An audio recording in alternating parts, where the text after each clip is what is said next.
Peut-on penser la mort? C'est la question du jour, c'est aussi l'ultime question de cette seconde semaine que les nouveaux chemins de la connaissance consacrent au baccalauréat. Une semaine au cours de laquelle 5 professeurs sont venus, certains devant leurs élèves d'ailleurs, plancher, se sont mis dans la situation du candidat bachelier. Aujourd'hui, c'est Pierre Dulot qui est notre invité. Pierre Dulot qui enseigne au lycée international de Strasbourg et qui nous a donc proposé de traiter ce sujet qui rappelle d'ailleurs au passage une anecdote que m'avait racontée Charles Pépin un jour, arrivant devant ses élèves et l'un de ses élèves lui demandant « Mais monsieur, est-ce que cette année il y aura la mort au programme ?» Alors voilà, la mort est au programme de cette émission. Pierre Dulot, peut-on penser la mort? Vous êtes élève, vous êtes bachelier pour 50 minutes, vous avez ce sujet sous les yeux, comment vous faites? Je suis interloqué, je pense. Les questions philosophiques sont toujours sidérantes. Si on les prend au sérieux, enfin si on fait l'effort de les prendre au sérieux, et avec la mort, cet effet de sidération est sans doute encore renforcé, intensifié. C'est une question horriblement difficile, qui est quelque chose de paralysant certainement. Il faut surmonter sa peur, hein. Ça fait aussi partie de l'épreuve de la dissertation de philosophie. Et là, je crois que c'est l'occasion de parler de peur, puisqu'il s'agit de la mort, bien sûr. Être attentif, donc, à l'énoncé de la question. Peut-on penser la mort? Je pense qu'il y a un écueil à éviter, si on est candidat au baccalauréat, c'est d'essayer de déterminer le concept de pensée. C'est-à-dire que le réflexe, évidemment, quand on voit ce sujet, c'est de se jeter sur le concept de mort, d'essayer de multiplier les définitions, les paradoxes au sujet de la mort, de donner des exemples, etc. Et d'oublier que le problème est dans l'addition de ces deux termes. D'oublier que le problème vise autant, peut-être prioritairement, la pensée. Peut-on penser la mort? Pour répondre à cette question, il faut d'abord se mettre au clair sur ce que veut dire penser, qu'appelle-t-on penser? Et donc, je crois que c'est là que réside la principale difficulté du sujet. Donc, c'est peut-être là-dessus que je commencerai par faire porter mes efforts. En d'autres termes, l'hypothèse selon laquelle la mort met la pensée en échec, à la fois dicte la nécessité de penser. Serait-on philosophe? Ferait-on de la philosophie si nous n'étions confrontés à l'imminence de la mort sur tous nos actes? Ça, c'est le premier point. Et deuxièmement, est-ce que la pensée n'est pas caduque et d'emblée vaine au regard du fait que tout cela s'achèvera? C'est ça, caduque, vaine. Je rebondis sur votre remarque, parce que c'est vrai qu'il y a presque aussi quelque chose d'indécent.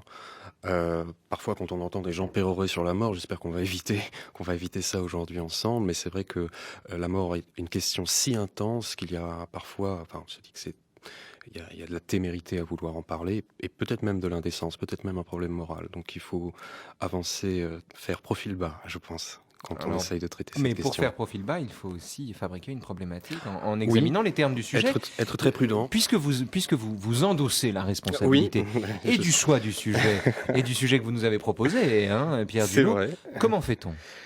Comment fait-on?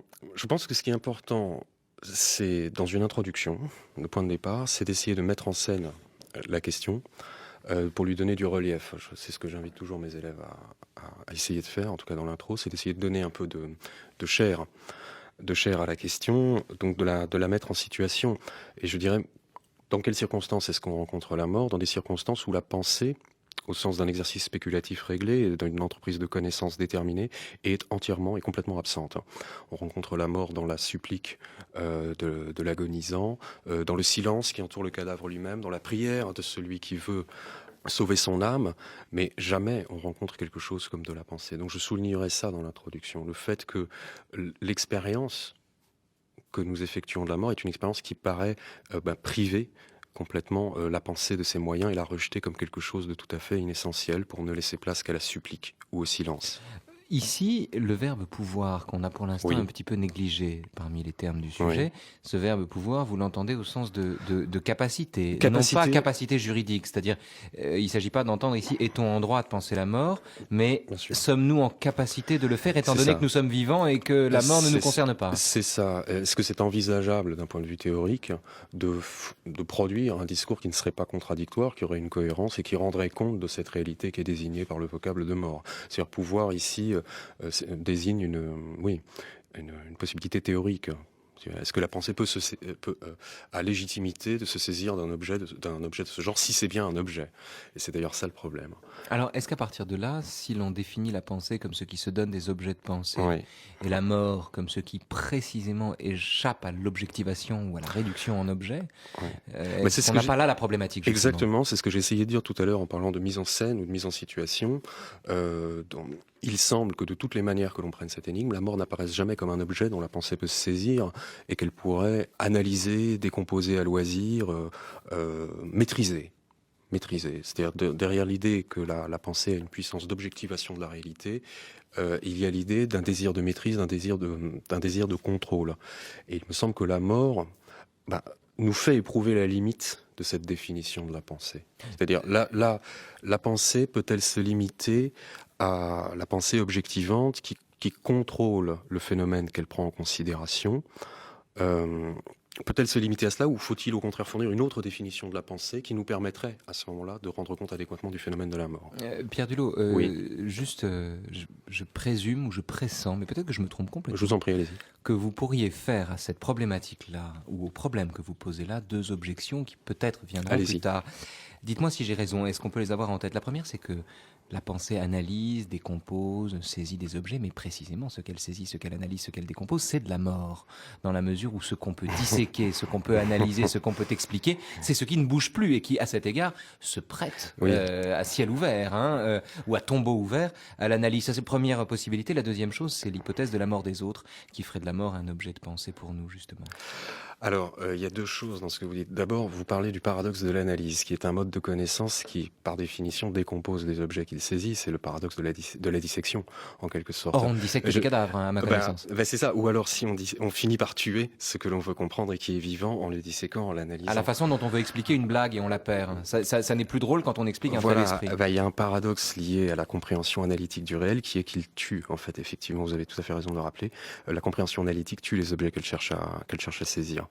Donc on manquerait l'essence de la mort, sa vie en tant que concept, si on cherchait peut-être à l'analyser. Enfin, il y a le paradoxe se démultiplie. Enfin, il y a quelque chose d'un peu vertigineux là-dedans. D'autre part, ce que vous évoquez, c'est un autre problème, me semble-t-il. C'est le problème de la expérience directe ou expérience indirecte de la mort. Vous vous rappelez en fait l'argument de type épicurien qui consiste à dire, avec la mort, c'est toujours un rendez-vous manqué. En tout cas, en ce qui concerne ma mort propre. C'est-à-dire, je ne peux pas en faire l'expérience puisque par définition, elle me désincarne. C'est le paradoxe d'un rendez-vous manqué auquel on est toujours ponctuel d'ailleurs. Ah oui, c'est ça, on est toujours à l'heure, mais on rate toujours. On est à l'heure, mais on n'est plus là. Mais on n'est plus là. On est à l'heure, mais on n'est plus là. Et ce que vous disiez, c'est que on pourrait objecter à cette idée que on fait bien une expérience indirecte de la mort par l'expérience du deuil. Par l'expérience du deuil. Oui, vous avez tout à fait raison. Alors, allons-y. Donc, on a la problématique ici. Est-ce que penser, question... est-ce toujours s'excepter de ce que l'on pense, et la mort étant ce qui ne fait aucune exception, je résume, je synthétise, la mort étant ce qui ne fait aucune exception, est-elle pensable? Si penser, c'est s'excepter de ce que l'on pense et donc objectiver un phénomène, peut-on penser la mort qui, par définition, ne fait aucune exception et nous saisit bien plus que nous ne la saisissons? Donc la problématique, ce serait ça. La problématique, elle est limpide. Vraiment, elle saute aux yeux. C'est le fil directeur, on le dit tous les jours, c'est le fil rouge de la dissertation. On doit l'avoir en tête tout le temps. Bon, est-ce que vous annoncez le plan dans l'introduction ou est-ce que oui, vous vous contentez? Oui, je le ferai. C'est aussi un exercice rhétorique. La dissertation, il ne faut pas négliger cet aspect, c'est un gage de cohérence. C'est-à-dire que l'annonce du plan, c'est une manière de dire, voilà, j'annonce que je vais faire quelque chose, et si je le fais, ça authentifiera l'intelligence de ma prévision. C'est-à-dire qu'effectivement, j'aurais dit ce que j'allais faire et je l'aurais fait. De la même façon qu'en conclusion, c'est pas absurde de faire une synthèse pour se féliciter en quelque sorte du chemin qu'on a parcouru et du fait qu'on a qu'on a honoré les exigences qu'on avait reconnues au départ. Quelles sont les questions du plan ici? Alors, moi, je commencerai rapidement, par la thèse. Au terme de l'introduction. Je commencerai par la thèse la plus simple, qui consisterait à dire que la mort est impensable, pour la raison que j'évoquais tout à l'heure, c'est-à-dire que la pensée ne peut jamais s'en saisir. En transition, j'essaierai de réfuter les arguments qui permettent d'étayer cette thèse, et j'avancerai tout simplement la thèse inverse, qui consiste à dire que la mort, on peut la déterminer conceptuellement. On peut dire ce qu'elle est. Il n'y a pas de problème. Ce serait ma deuxième partie à ce moment-là, c'est-à-dire la détermination conceptuelle de la mort.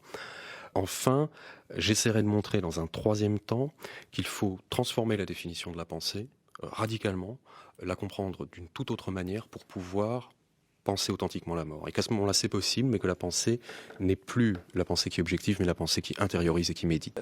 Un point avant d'entrer dans la première partie. Que Mais peut je vous en dire prie. cette chanson de Jacques Brel? Il veut bien mourir, mais il veut pas vieillir. On pourrait comprendre ça autrement, c'est-à-dire il veut bien de ce moment où il n'est pas, c'est-à-dire le moment de la mort. Après tout, il n'est plus concerné par le moment de la mort. En revanche, vieillir, c'est-à-dire assumer la présence de la mort dans la vie, ça c'est une autre histoire. Eh bien, je crois qu'il veut l'impossible. Puisque la mort, je pense, mais là j'anticiperai sur la deuxième partie, est de toute façon, si on cesse de la concevoir unilatéralement comme ce qui exclut la vie, immanente à l'existence. Et c'est justement le vieillissement, le moindre processus de maturation, il ne s'agit même pas parler de la grande vieillesse, mais le processus de la croissance, n'importe Et quel processus. déjà un vieillissement. C'est déjà une mort. Pour devenir adolescent, il faut mourir à l'enfant. Pour devenir adulte, il faut mourir à l'adolescent, etc. Ce ne sont pas que des jeux de mots et des métaphores. On Il y a une retrouve ça en réalité. biologie, hein, c'est le suicide cellulaire. Absolument, l'apoptose, qui nous indique, je crois, donc un phénomène authentifié scientifiquement, pour le coup, grâce à l'analyse, mais qui nous indique une vérité spéculative d'une très grande profondeur, qui est que là, comme le disait Spinoza, toute détermination est une négation. C'est-à-dire que le vivant n'acquiert sa forme qu'en consentant d'une certaine manière à la mort. C'est-à-dire qu'en consentant à s'auto-limiter. Et si la mort, c'est la limite en nous, alors elle est présente du seul moment qu'on apparaît et qu'on advient à l'être, à la conscience, à la présence, à la vie. On y viendra, ça c'est la deuxième partie. Oui. Revenons en amont de cette démonstration. L'objet de ces chansons n'est pas seulement décoratif naturellement, il est aussi de dire que Oui. Jacques Brel comme d'autres, hein, on entendra traîner tout à l'heure, Jacques Brel comme d'autres sont les interprètes, comme les philosophes, de questions fondamentales et qu'au fond, penser que la philosophie est un exercice désincarné, qu'il faudrait, à grands coups de trucs ou d'artifices, rattacher au sol du réel, est une illusion. La philosophie est née même du fait de vivre. La philosophie est en elle-même une exigence vitale et par conséquent, elle endosse ces questions qui sont traduites en littérature comme en musique par les plus grands interprètes. Venons-en donc à la première partie. La mort est impensable, Pierre Dulot. Oui, la mort est impensable. On a des raisons de le croire et de le considérer, de considérer la chose ainsi pour la raison que vous évoquiez tout à l'heure, c'est que ma mort propre, c'est un argument de type épicurien, si vous voulez, ma mort propre, je n'en fais pas l'expérience. C'est la question du rendez-vous manqué qu'on évoquait précédemment. C'est-à-dire, c'est amusant à considérer, bien quand elle est là, je ne suis plus là. Et tant que je suis là, elle n'est pas là. En fait, on ne se rencontre jamais. Donc, comment penser ce dont on ne fait jamais l'expérience en propre? Comment considérer ce qui, d'aucune manière, ne semble nous apparaître?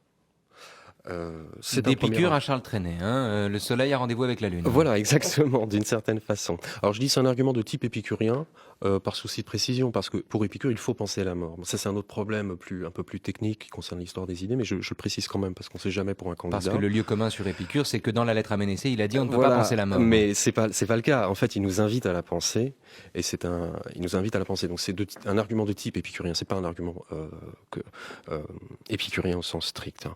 En tout cas, effectivement, on peut être amené à considérer que la mort, on ne la rencontre pas, donc on ne peut rien dire de ce qu'on ne rencontre jamais. Ça paraît évident. Alors ici, l'objection, c'est de dire oui, mais on la rencontre quand même.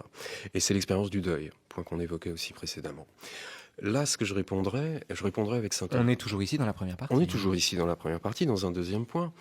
Ce que je répondrais dans ce cas-là, à quelqu'un qui dirait oui, mais on peut penser la mort, puisque les gens meurent autour de nous, et nous faisons l'expérience du deuil. Ce que je répondrais à ce moment-là, c'est que une banalité, mais aussi quelque chose d'important, c'est qu'aucune mort n'en vaut une autre. C'est-à-dire que l'expérience du deuil est toujours, par définition, singulière, parce qu'une personne, c'est un infini de qualité, hein. On pourrait dire ça rapidement ainsi, c'est un ineffable, on n'a jamais fini de dire tout ce qu'on pourrait dire d'une personne.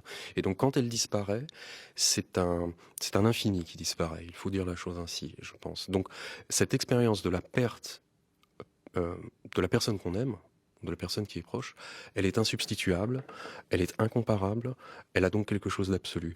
Et ce que l'on ne rencontre qu'une fois, tout ça pour en venir là, on ne peut pas le penser, on ne peut que le vivre. Pour penser, ça veut dire au minimum universaliser l'expérience.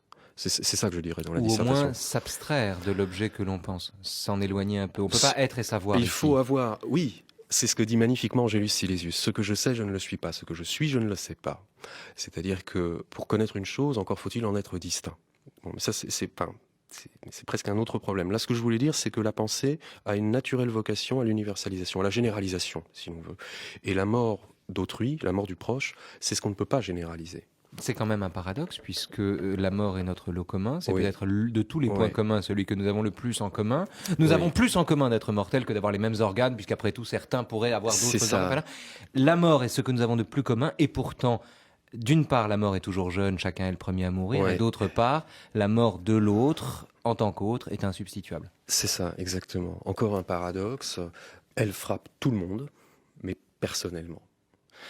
Et ce que l'on ne peut pas généraliser, ce qui résiste par nature à toute forme d'universalisation, on a des bonnes raisons de croire qu'on ne peut pas le penser. Parce C'est que la ça. pensée a naturellement, je le répète, vocation à universaliser l'expérience. Est-ce que c'est ce qui permet d'expliquer le fait qu'on sache qu'on va mourir sans y croire?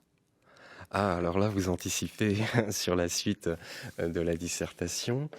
C'est peut-être ça, vous avez raison. Alors, on en parlera plus tard. Grave problème, hein, grave problème. C'est la phrase de Jean Kelevitch, hein. Je sais que je vais mourir, mais j'y crois pas. Bah, c'est ça, exactement. Bon, mais ça, on en parlera plus tard. Si vous voulez. Allons-y, continuons. Donc, on en était à l'expérience du deuil. Oui, alors l'expérience du deuil, moi je penserais ici à Saint-Augustin, ça peut être une très bonne référence, hein, je crois, dans la dissertation, qui dans les Confessions, au livre 4, c'est un texte bouleversant où Saint-Augustin raconte qu'un de ses amis est mort, et c'est dans ce passage qu'il énonce la fameuse formule « J'étais devenu pour moi-même une question pour moi-même, tout autour de moi était devenu la mort », etc. Et ce qui est intéressant, c'est cette idée que quand mon ami meurt, mon amour meurt, mon proche meurt, tout meurt, et y compris moi-même.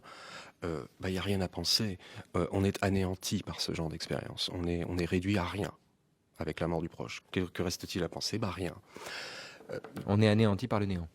Bah oui, on est gagné par d'abord le désespoir, ensuite on supplie, et puis ensuite on s'éteint. Je pense que c'est ça qui se produit. Considéré sous cet angle, peut-on penser la mort 3 fois non, 1000 fois non. C'est l'impensable par excellence. C'est ce qui nous abolit. Donc, c'est ce qui abolit les gens qu'on aime, c'est ce qui nous abolit. Rien à dire. Montaigne peut ici faire aussi l'objet d'une référence, le chapitre 28 des Essais, le tombeau de la Boétie. Oui. Depuis qu'il est mort, je ne fais que me traîner languissant, Bien sûr, etc. bien sûr, c'est Le un désespoir de l'ami. thème universel qui traverse les siècles. Oui, bien sûr, vous avez raison. Alors, dans le fil de cette argumentation, je continuerai en cherchant secours du côté de la science, toujours dans cette première partie. Et on pourrait se demander à ce moment-là si les sciences expérimentales ont des choses à nous apprendre au sujet de la mort. Si on n'en fait pas l'expérience directe, je rate toujours ma mort, bien qu'elle m'attrape toujours, ni l'expérience indirecte, l'expérience du deuil est incommunicable parce que les personnes sont insubstituables entre elles, peut-être qu'on peut attendre un secours de l'homme de science, peut-être que lui peut nous dire quelque chose. Enfin, rhétoriquement, je poserai la question, si vous voulez, dans la dissertation. Troisième temps d'une première partie. Là encore, on rencontre un obstacle qui est évident, et c'est celui que vous annonciez par provision là tout à l'heure en parlant du problème de l'analyse. C'est que la science moderne, et particulièrement contemporaine, est principalement une science analytique, c'est-à-dire qui détruit les objets qu'elle comprend et qui, de ce fait même, ne nous permet pas de les comprendre. La science explique, elle décrit des phénomènes, des processus, mais se trouve incapable de les saisir en leur raison d'être. Et cette compréhension nous échappe toujours quand on lit des manuels, quand on lit des descriptions scientifiques qui concernent, je ne sais pas, la nécrose, la corruption des chairs, la désagrégation atomique qui frappe le vivant. Oui, toute chose face auquel on a envie de dire ça nous fait une belle jambe. Exactement, ça nous fait une belle jambe. Je pense à Husserl, qui au début de la crise des sciences européennes et de la phénoménologie transcendantale, Husserl qui dit dans la détresse de nos vies, la science n'a rien à nous dire. Dans la détresse, je répète, dans la détresse de nos vies, la science n'a rien à nous dire.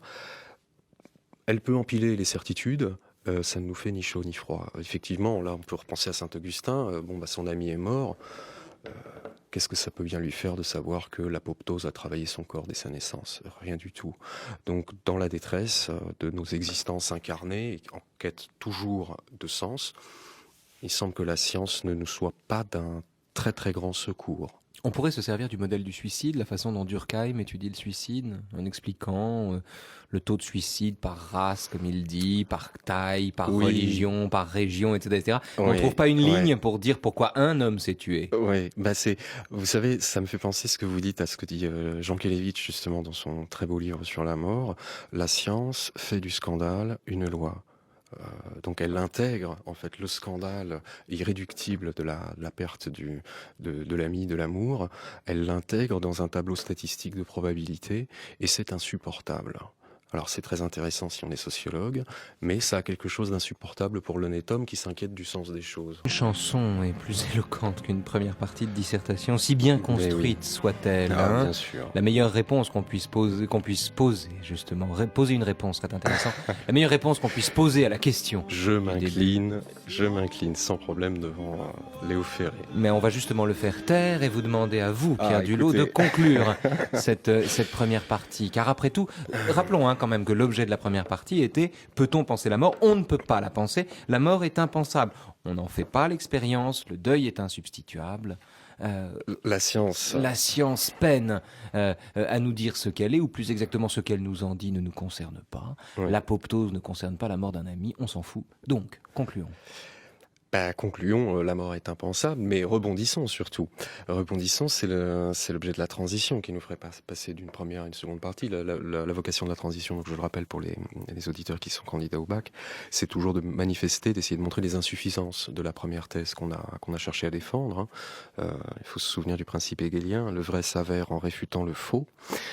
Donc, il faut, après avoir fait droit à ces arguments, il faut tâcher de les mettre en échec. Alors le premier argument de type épicurien, il est très limité en fin de compte. Il est facile à contrer. Rappelons, je ne fais pas l'expérience. Je n'en fais pas l'expérience, donc je ne peux pas penser. Si c'était vrai, je ne pourrais moi présentement penser que ce studio, en quelque sorte, votre présence et cette émission. Vous ne pourriez penser que ce dont vous faites l'expérience à l'instant où vous la voilà, faites. exactement. Ce qui n'a absolument aucun sens. Ce n'est pas parce que je ne suis pas un océan que je ne peux pas penser ce qu'est un océan. Ce n'est pas parce que je ne pratique pas la navigation que je ne peux pas penser ce qu'est la navigation, etc.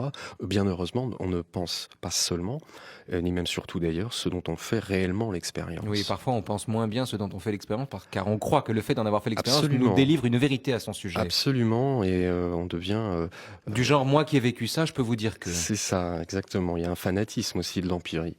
Et vous avez tout à fait raison. Et donc, cet argument, si on le réduit, ça voudrait dire on peut penser que ce qu'on vit, quoi. Il tient pas. Il faut le dire simplement, il ne tient pas. La plupart du temps, lorsque nous pensons, d'ailleurs, Platon l'indique d'une certaine, à sa façon.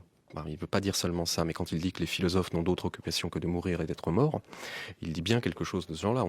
Heureusement, on ne fait pas que penser la vie. Donc le premier argument, il ne peut pas tenir. On ne fait pas que penser la vie, on ne pense pas que ce dont on fait l'expérience. Le deuxième argument qui dit Excusez-moi, est-ce que à cet argument-là, on ne peut pas ajouter le fait que non seulement une sorte d'argument du chaudron, en fait, non seulement on peut penser ce dont on ne fait pas l'expérience, mais aussi on peut faire l'expérience de la mort. Au sens où on peut la sentir en soi, comme dirait Ferré dans une autre chanson. C'est les cheveux blancs sous la teinture. Oui, sentir la négation qui travaille en nous, sentir le négatif qui travaille. Pas l'apoptose qui est abstraite pour nous, on peut pas la sentir, mais en revanche on voit bien la ride qui se forme, qui se creuse. On sent bien l'érection plus difficile, le cheveu blanc, etc. Vous avez tout à fait raison, et je vais essayer de détailler ce point dans la deuxième partie. Tout à fait. Mais il faudra faire droit à cette idée, bien sûr. La mort, on la sent parce qu'on sent le négatif. Le deuxième argument qui concernait le deuil, c'est-à-dire l'expérience, on peut dire l'expérience indirecte, celui-là non plus il tient pas, pour une raison très simple, et c'est pour ça que je parlais de Saint-Augustin, c'est qu'on comprend ce que nous dit Saint-Augustin lorsqu'il nous parle de la mort de cet ami. Ça peut nous toucher. C'est-à-dire que c'est incommunicable, eh bien le paradoxe c'est qu'il arrive à nous le transmettre. Cette expérience purement singulière, du seul fait qu'elle est nommée comme singulière et reçue comme telle, elle est universalisée. Donc il se retourne comme un gant, l'argument de la douleur insubstituable, mais tu ne peux pas me comprendre. Par le simple fait que ceux qui en parlent soient bouleversants ? Exactement, parce qu'ils nous touchent, ils nous communiquent leur souffrance, leur douleur, leur malheur, et ça authentifie une communauté, une humanité universelle, si l'on peut dire. Du seul fait que c'est nommé comme singulier, c'est universalisé. si je formalise un peu, si vous voulez, du seul fait que c'est nommé comme singulier, alors c'est universalisé. Donc on pense bien quelque chose lorsqu'on dit que la souffrance du deuil est incommunicable, insubstituable. Il y a Oui, peut-être deux images, on pourrait se servir de ça. Enfin, je dis je vous ça en comme prie. une hypothèse, Je vous peut-être en c'est des lectures utiles pour des candidats bacheliers. Il y a la mort d'Ivan Ilitch de Tolstoï, Oui, bien qui sûr. décrit de l'intérieur une mort, au fond. Oui. Ivan Ilitch sait que tous les hommes sont mortels, mais il n'avait pas du tout compris que ça le concernait lui aussi, jusqu'au moment où il s'en aperçoit. Et là, d'ailleurs, le mal qui le ronge n'est jamais nommé. Oui, On est tenté de penser que le mal qui le ronge, c'est précisément d'être vivant. Et qu'à bien cet sûr. égard, donc, il est condamné. Et la deuxième référence, eh bien, c'est encore et toujours Montaigne, hein, justement. Oui. C'est à la fois la mort de la Boétie, mais c'est aussi le fameux chapitre sur que philosopher, c'est apprendre à mourir. Oui. Et c'est Oui. cette façon que nous avons, Montaigne dit, hein, de mettre des squelettes au milieu de la table pour avoir la mort sous les yeux. Oui. En tout cas, ce qui est sûr, c'est que tous ces grands auteurs nous parlent, nous disent quelque chose. Ils peuvent nous toucher, ils peuvent susciter, éveiller nos émotions. Et, euh, et donc, fort heureusement, on n'est pas enfermé autarciquement en sa propre subjectivité lorsqu'on rencontre la mort. Non, on peut communiquer des choses. Il y a une transmission qui peut s'effectuer, qui est possible. Alors si je reprends le fil des arguments, le troisième argument c'était c'était le problème, le scandale scientifique, quoi. La science n'a rien à nous dire, nous dit Husserl, sauf qu'il nous dit ça dans un livre de philosophie où il va justement essayer de faire parler la science de ce qu'elle a profondément à dire. Donc cet argument-là, il tient pas non plus parce que c'est à la philosophie de dire. Ce qu'il en est du sens profond des choses. Enfin, si on a foi en la philosophie, en tout cas, c'est la spéculation métaphysique qui est capable de se servir des éléments qui sont apportés par les sciences dures ou les sciences expérimentales pour les dévoiler en leur sens, ou en tout cas essayer de les interpréter pour qu'ils aient un sens. Et si l'apoptose, si les tableaux statistiques pris tels quels sont insignifiants, peut-être qu'ils le sont beaucoup moins quand Jean Kelevitch en parle, peut-être qu'ils le sont beaucoup moins quand Heidegger médite sur la mort, etc. etc. Donc cette limite de l'explication analytique qui est le propre de la science moderne et contemporaine, il n'y a pas de quoi s'en alarmer, il n'y a pas de quoi s'en inquiéter. C'est à la philosophie, à la spéculation, à la méditation de se ressaisir de tous ces éléments pour les penser, justement. Et là, nous sommes donc au terme de la deuxième partie. Vous avez retourné comme trois gants les trois arguments qui étaient ceux de la première partie, qui pensaient la mort comme impensable. C'est ça. Mais vous n'avez pas tout dit dans cette deuxième partie. Il reste un travail Alors, à cette accomplir deuxième dans cette deuxième partie. Ça, c'est la première partie de la deuxième partie. C'est la transition, Eh oui. c'est l'articulation. C'est donc le moment, le vrai s'avère en réfutant le faux. C'est le moment où on met en échec ce qui paraissait avoir pourtant beaucoup de sens, à savoir qu'on ne peut rien dire de la mort et qu'on ne peut pas la penser. Il faut préciser juste oui, un point quand même sur la façon dont vous mettez les choses en échec. Vous ne les mettez pas en échec, on le dit tous les jours là aussi, mais c'est important. Je vous en prie. La façon dont vous mettez les choses en échec ne consiste pas à opposer à un premier point de vue un autre point de vue et à les laisser se battre en espérant que le plus fort l'emporte. Il faut être vraiment hegelien. Je crois qu'il y a une vérité du discours hegelien. C'est la marche de la pensée. Il faut montrer la contradiction qui travaille de façon interne à l'argument. C'est-à-dire ce que lui-même ne pense pas. Il ne s'agit pas de juxtaposer ou de superposer des arguments. Il faut montrer pourquoi certains arguments s'effondrent d'eux-mêmes si on les pousse jusqu'au bout. Alors ça, c'est la version hegelienne. D'un point de vue nietzschéen, on pourrait dire faire campagne contre soi-même et donc penser contre ses propres idées. Hein. Si vous voulez. Ce qui est sûr, c'est que la dissertation n'est pas une addition d'arguments. Elle ne peut pas être cela. Vous voyez c'est un forage. Oui, mais alors je dirais pas ça. Je dirais, si vous me permettez 2 minutes là, une parenthèse de pédagogie ou de méthode. Moi, la phrase que je cite toujours pour mes élèves, parce que je pense qu'elle est éclairante, elle est évidente, c'est la phrase de Platon. Un beau discours doit être comme un corps. Un beau discours, souvenez-vous dans le Phèdre, un beau discours doit être comme un corps, c'est-à-dire bien proportionné et solidement articulé.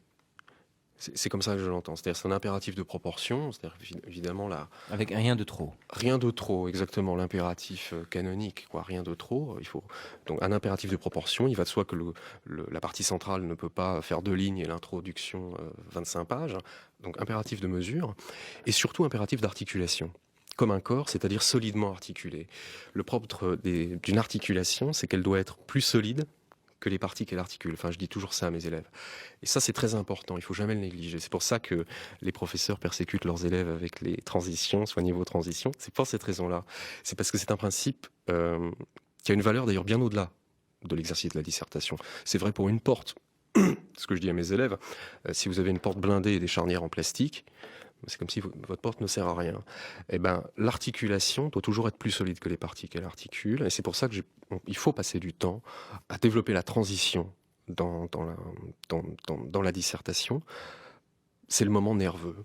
C'est le moment où les pensées s'emboîtent, s'enchaînent les unes avec les autres. Si ce moment-là est raté, ça marche jamais. C'est le cartilage. Voilà. Et donc, comment fait-on ici? Ah bah alors là, comment est-ce qu'on opère cette transition? la transition, elle est déjà faite, j'ai envie de vous dire. C'est-à-dire qu'on a montré les contradictions qui travaillent les premiers arguments, ça rebondit de soi-même. C'est-à-dire qu'on peut penser la mort. La conclusion, elle est évidente, c'est qu'on peut penser la mort. Et donc là, j'engagerai vraiment le cœur de la deuxième partie, et j'essaierai de déterminer conceptuellement la mort. Là, je proposerai 3 concepts, parce que je pense qu'ils rendent compte adéquatement de tous les aspects du problème. Je développerai 3 idées, si vous voulez. C'est que la mort, c'est la séparation. Deuxièmement, c'est la fin. Et troisièmement, c'est l'imminence. Alors la mort, c'est la séparation dans tous les sens que peut avoir ce terme. C'est la séparation matérielle, c'est-à-dire que c'est un processus de désagrégation. On est dans la deuxième partie. Absolument, bien sûr. En plein dedans, puisqu'on la pense. Et on universalise, là, pour le coup, l'expérience. Qu'est-ce que la mort? Bien, c'est la séparation, d'abord séparation au sens matériel, donc désagrégation atomique. C'est la séparation psychophysique, si vous permettez, c'est-à-dire en un sens presque théologique ou chrétien, c'est-à-dire c'est la discorde de l'âme et du corps, l'arrachement de l'esprit à la matière. Donc séparation matérielle, séparation de l'esprit et de la matière, séparation morale, puisque la mort nous prive de nos amours, de nos amis, et séparation métaphysique ultime, si j'ose dire, puisque la mort me sépare de moi-même, elle me désincarne. Donc je pense que quand on définit la mort comme séparation, on ne dit pas rien. On dit même, on s'approche de l'essence de la chose. La mort, c'est la séparatrice. C'est la séparatrice, c'est la négation qui travaille tout ce qui est réel. Donc le paradoxe de cette deuxième partie, c'est que vous élaborez une pensée positive de la mort comme ce qui sépare. C'est-à-dire, absolument. C'est donc il y a une pensée possible de ce qui semble dissoudre justement la pensée. Exactement, mais du seul fait que c'est nommé comme principe de dissolution, ça veut dire que c'est affirmé en tant que quelque chose. C'est bien ce quelque chose, ce négatif, qui travaille la réalité vivante. Donc c'est la séparation. Le deuxième concept, c'est la fin. Celui-ci est très important, je crois, parce que le concept de fin est magnifique. Il a une ambivalence en français qui est extraordinaire. Extraordinaire, c'est le but et le terme. Oui, c'est ça. C'est ce qui achève. Le pain est fini, il n'y a plus de pain, donc c'est l'absence de la chose, la fin. Et c'est la pleine présence. Le tableau est fini, il est complètement là.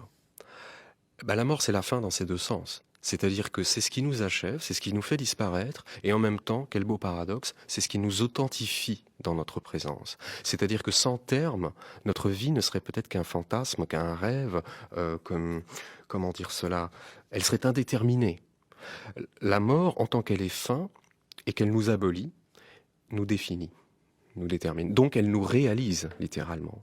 N'est réel que ce qui est fini, n'est fini que ce qui est réel.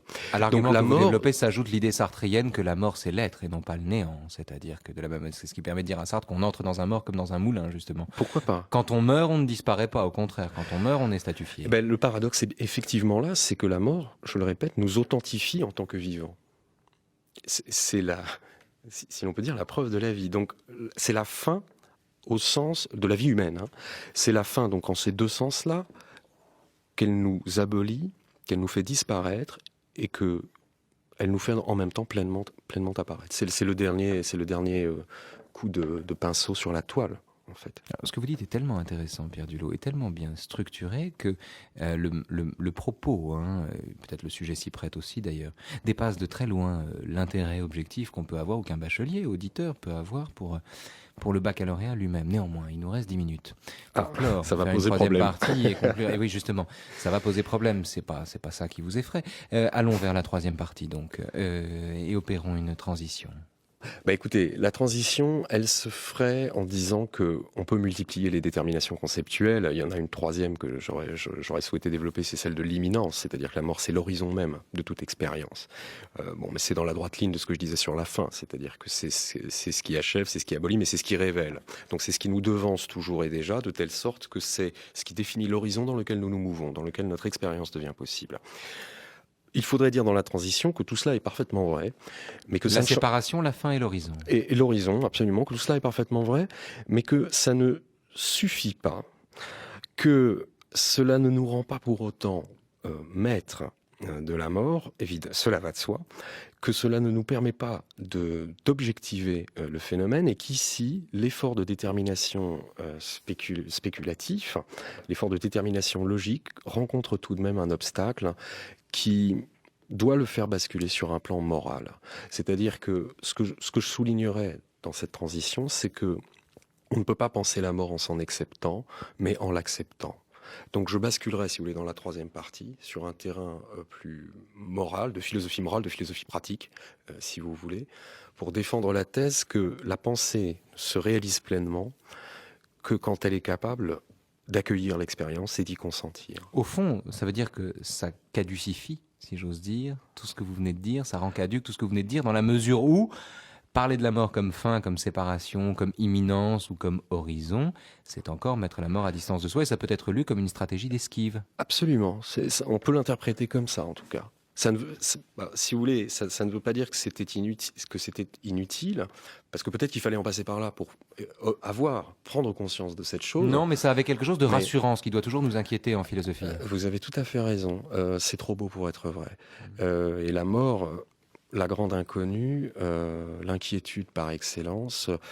Profil bas, comme je le disais au début de l'émission, profil bas. Donc fin, imminence, séparation, bon, tout ça c'est bien joli, mais il y a autre chose qui se joue, quelque chose de plus énigmatique. Et c'est comme ça que je rebondirai dans la troisième partie, en développant l'idée que la mort n'est pas une question, qu'elle n'est pas un problème, mais qu'elle est une énigme. Donc mon premier point, on peut commencer par là, consisterait à distinguer question et énigme. La mort est une énigme plus qu'une question philosophique. La question s'abolit dans la réponse, le problème s'abolit dans la solution, l'énigme demeure, perdure toujours, et elle nous pose moins l'énigme, je pense, un problème théorique, comme je le disais tout à l'heure, qu'un problème moral. Pour distinguer, juste quand même, la question de l'énigme. Si je vous demande si Dieu existe, je vous pose une question. Si vous me répondez oui, Dieu existe, par exemple, vous apportez une réponse, mais vous ne répondez pas à l'énigme du fait même de l'existence de Dieu. C'est exactement ça. Au fond, l'existence de Dieu est en elle-même une énigme, même si c'est une réponse à la question que je vous pose. C'est très clair. C'est-à-dire que la réponse n'abolit jamais la pertinence en fait de la question ou quelque chose comme ça. C'est-à-dire toute réponse. Raison pour laquelle on a toujours raison de s'étonner d'ailleurs. C'est ça. Vous avez tout à fait raison. Oui, c'est exactement ça. C'est-à-dire que le souffle qui anime la philosophie ne peut pas s'éteindre. Si la philosophie s'occupe ultimement des énigmes, ça veut dire que ce souffle ne peut pas s'éteindre. En tout cas, une chose est sûre, c'est que l'énigme, elle nous pose une question de morale et pas une question directement spéculative. L'énigme, on l'endure, on affronte la sphinge, ou on l'élucide ou on l'élude, on l'évite ou on l'affronte. Alors que signifie élucider l'énigme de la mort? C'est ce que j'essaierai de développer dans la troisième partie. Eh bien, pas empiler des traités sur l'apoptose ou des considérations théoriques abstraites, mais peut-être faire des expériences d'une autre nature, l'expérience du chef-d'œuvre, de l'œuvre d'art. Peut-être que penser la mort, ça ne devient possible qu'au contact du chef-d'œuvre artistique. Je ferai un développement là-dessus, si vous voulez. J'avais des références picturales en tête. Je pensais aux ambassadeurs de Hans Holbein le Jeune ou au Berger d'Arcadie, évidemment, Nicolas Poussin. Ce sont des méditations sur la mort. Ce sont des méditations sur la mort, des méditations très profondes et qui nous donnent à penser cette chose pas impensable, mais toujours insuffisamment pensée, en fait. C'est ça la troisième partie. Cette chose non pas impensable, mais toujours insuffisamment pensée qu'est la mort. Ce sont les vecteurs, je pense, de la méditation. L'œuvre d'art, la prière, bien sûr, la liturgie. Je pense que c'est dans ce type d'expérience que la pensée est peut-être susceptible de s'approprier le phénomène de la mort, non pas pour en faire un objet que l'on manipule à loisir, mais pour finalement ça, c'est un paradoxe, c'est une appropriation qui est paradoxale pour finalement y consentir. Parce que Voilà. l'enjeu est là. Alors, il s'agit de voir ici à quel point ce que vous dites n'est pas abstrait. Les ambassadeurs d'Holbein, Oui, c'est un tableau où il y a ce qu'on appelle une anamorphose. Oui, c'est C'est-à-dire ça. que si on se met dans un certain angle, deux ambassadeurs en costume d'apparat, ils sont ridicules. Enfin, ils ont tous les atours de la grandeur. Puis si on se met sous un certain angle, on voit que l'espèce de trace qu'il y a à leurs pieds est en fait un crâne.